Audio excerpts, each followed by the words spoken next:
Doctor Ragini.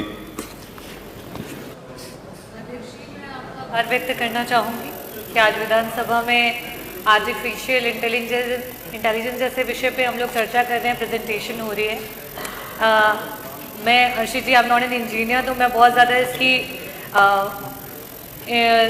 जो configuration है उस पर बहुत ज़्यादा चर्चा नहीं कर सकती या नहीं पूछ सकती, लेकिन बतौर एक जनप्रतिनिधि या पब्लिक रिप्रेजेंटेटिव मैं बस यही जानना चाहती हूँ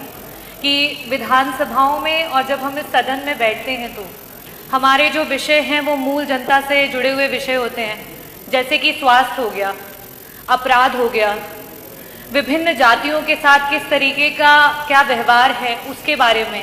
ऑक्यूपेशनल क्या क्या हैजर्ड्स हैं, एनवायरमेंटल क्या इश्यूज हैं, ये सारी चीज़ें होती हैं।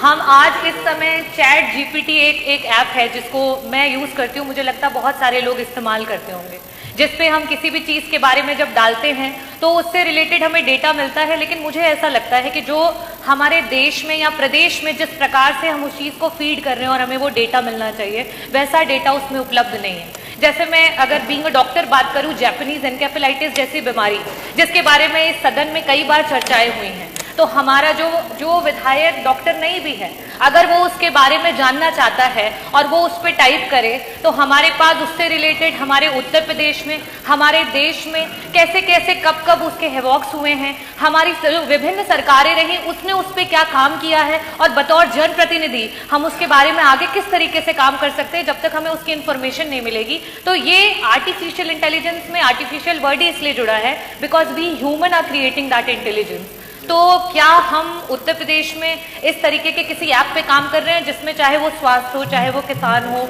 चाहे एम्पावरमेंट के लिए हो, इंडस्ट्रीज की बात हो, कि हम अगर उस पर कंटेंट डालें तो उससे रिलेटेड जितने भी न्यूज़ आर्टिकल्स हैं, जितने भी उससे रिलेटेड डेटाज है, क्योंकि ये बतौर पब्लिक रिप्रेजेंटेटिव हमें मदद करेगा। आपने जो प्रेजेंटेशन दिखाए उसे मैंने देखा सुना, लेकिन बतौर जनप्रतिनिधि हमें आर्टिफिशियल इंटेलिजेंस तब मदद कर सकता है जो हमारा विभाग है, जिससे हम कंसर्न है, उसके बारे में एक जगह पे एक समय पे पूरे अक्रॉस कंट्री जब हमें डेटाज मिलेंगे तब। और इस पे क्या कोई काम चल रहा है कि आगे आने वाले समय में ऐसा कोई ऐप जो है उत्तर प्रदेश में बनेगा जिससे हम सभी को मदद मिले? ये मेरा सवाल है।